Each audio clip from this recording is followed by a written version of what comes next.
Hello and welcome viewers, this is Sultan Fayaz and you are watching Sultan Fayaz official YouTube channel. नाजरीन, पाकिस्तान के अंदर एक मशहूर सोशल मीडिया पर नाम है इमरान रियाज खान। इमरान रियाज खान साहब जो है वो आज तक मुझे तो उनका स्टेटस ही नहीं क्लियर है कि वो सहाफ़ी हैं, वो यूट्यूबर हैं, वो पाकिस्तान तहरीक इंसाफ के सियासी कारकुन हैं या पाकिस्तान तहरीक इंसाफ के रहनुमा हैं, पीआरओ हैं, तर्जुमान हैं, क्या हैं। सबसे पहले तो उन्हें अपना स्टेटस क्लियर करना चाहिए कि भाई वो हैं क्या। अगर वो सहाफ़ी हैं, जो अभी तक मुझे लास्ट उनका अपडेटेड स्टेटस नज़र आता है वो जर्नलिस्ट का है, सहाफ़ी का है, तो अगर वो सहाफ़ी हैं तो उनके जो कुछ आजकल अंदाज़े सहाफ़त है उस पर मुझे बहुत ज़्यादा तहफ़्फ़ुज़ात हैं और सवालात हैं, वो आपके सामने रखने की कोशिश करूँगा। लेकिन इस वीडियो का बनाने का हरगिज़ मकसद ये नहीं है कि इमरान रियाज खान साहब के साथ जो पिछले दिनों हुआ है वो बिल्कुल ठीक हुआ है या वो उसको मैं जस्टिफाई करने की कोशिश कर रहा हूँ, हरगिज़ नहीं।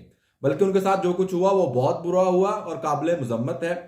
किसी के साथ भी ऐसा नहीं होना चाहिए, वो सहाफ़ी हो, वो यूट्यूबर हो, वो किसी सियासी जमात का कारकुन हो या जो है वो आम शहरी हो, किसी के साथ भी ये जो जो कुछ इमरान रियाज खान के साथ हुआ वो नहीं होना चाहिए। हालांकि इसी किस्म के काम जो जब उनके साथ नहीं हुए थे बल्कि किसी और के साथ हो रहे थे तो इनको जस्टिफाई करते रहे हैं। बाज़ पे उन्होंने माफ़ी मांगी है और बाज़ पे उन्होंने माफ़ी भी नहीं मांगी आज तक। खैर, अब बात करनी है जो रिसेंटली उन्होंने एक नया चैप्टर खोला है शाहिद खान अफरीदी के हवाले से। और शाहिद खान अफरीदी ने एक स्टेटमेंट दी, एक अपनी राय दी। और राय मेरा ख्याल है कि पाकिस्तान के अंदर हर शहरी को रखने का हक है। जिस तरह से इमरान रियाज खान को अपनी राय रखने का हक है, उसी तरह से शाहिद खान अफरीदी को भी राय रखने का हक हासिल है।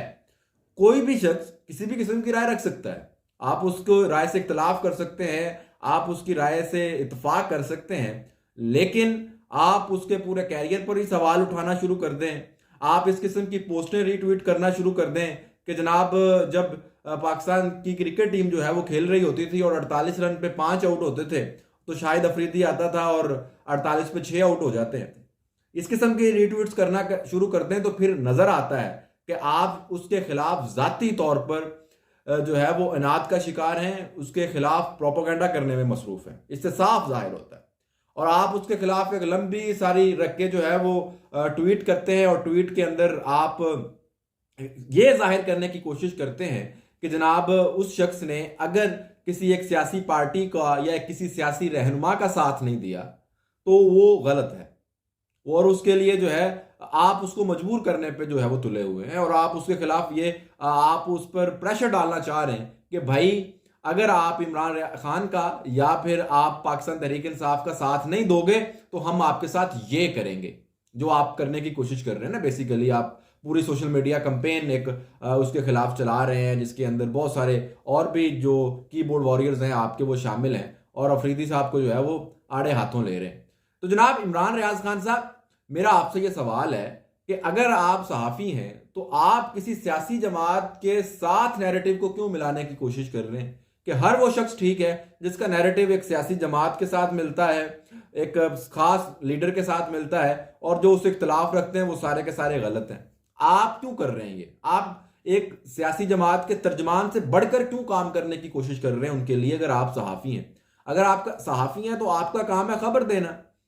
और अगर आप खबर नहीं देना चाह रहे तो आप पार्टी ज्वाइन कर लें, फिर आप बैठ के जिस तरह से मर्जी अपनी पार्टी को डिफेंड करें और पार्टी के खिलाफ होने वाले प्रोपोगंडा के खिलाफ एंटी प्रोपोगंडा करें या जो कुछ मर्जी करें, फिर इतराज नहीं होगा। लेकिन अगर आप सहाफ़ी हैं और आप खबर देने से आगे निकल कर एक शख्स के खिलाफ जो किसी पार्टी के खिलाफ जो है वो बात कर रहा है या उसका नैरेटिव उस पार्टी के खिलाफ जा रहा है, आप उसके खिलाफ जो है वो चढ़ाई कर दें, तो ये कहाँ की सहाफत है?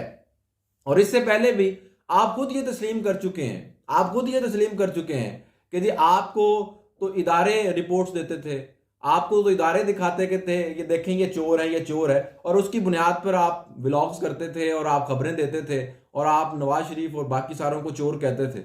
आप खुद ये तस्लीम कर चुके हैं अपनी तकरीरों के अंदर और आप खुद चीख चीख के ये बता चुके हैं कौम को कि जी देखें इन्होंने हमें ये दिखाए थे, इन्होंने दिखाया था हमें कि नवाज शरीफ चोर है, हमें डाकू है, फ्रॉडिया है, आज उसको सलूट मार रहे हैं। तो ये आपकी अपने बातें हैं, आपके अपने अल्फाज हैं।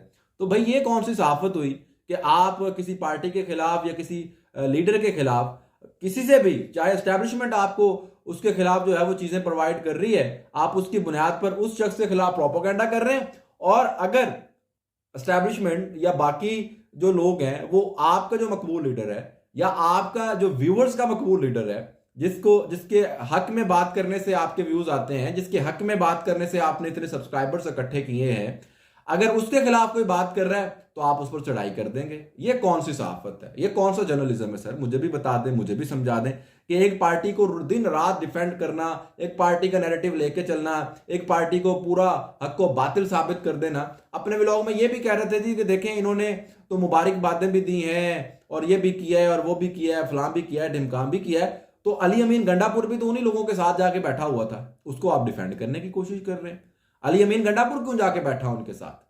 फिर यही बात है, अगर उनके साथ मिलना, उनको मुबारकबाद देना, उनके साथ बैठना गलत है तो फिर अली अमीन गंडापुर उनके साथ क्यों बैठ रहा है जाके बतौर सीएम केपी के?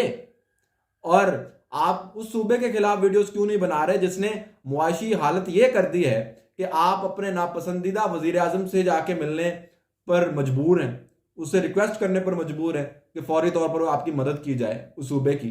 तो जनाब ये कौन सी सहाफत हो रही है, कौन सी जर्नलिज्म हो रही है? हमें भी समझा दें, हमें भी सिखा दें। बतौर तालिब इल्म हम आपसे सीखना चाहेंगे कि जनाब ये कौन सी सहाफत है कि दिन रात एक पार्टी को जो है वो आप डिफेंड करते रहें और दूसरी पार्टियों के खिलाफ प्रोपागेंडा करते रहें, और दिन रात जो है वो आप इस काम पे लगे हुए हैं और आप खुद को सहाफ़ी कहते हैं, जर्नलिस्ट कहते हैं। तो ये हजम करना बहुत मुश्किल काम है। और ये आप ये देखेंगे तो इसके दो ही सूरतें निकल सकती हैं, या तो आप उस पार्टी का हिस्सा हैं, आप उस पार्टी के रहनुमा हैं, उस पार्टी के कारकुन हैं, या फिर आप एक पॉपुलर अप्रोच के हामिल शख्स हैं जो कि लाइक्स, रीट्वीट्स और व्यूज की खातिर जो है वो कंटेंट बनाता है।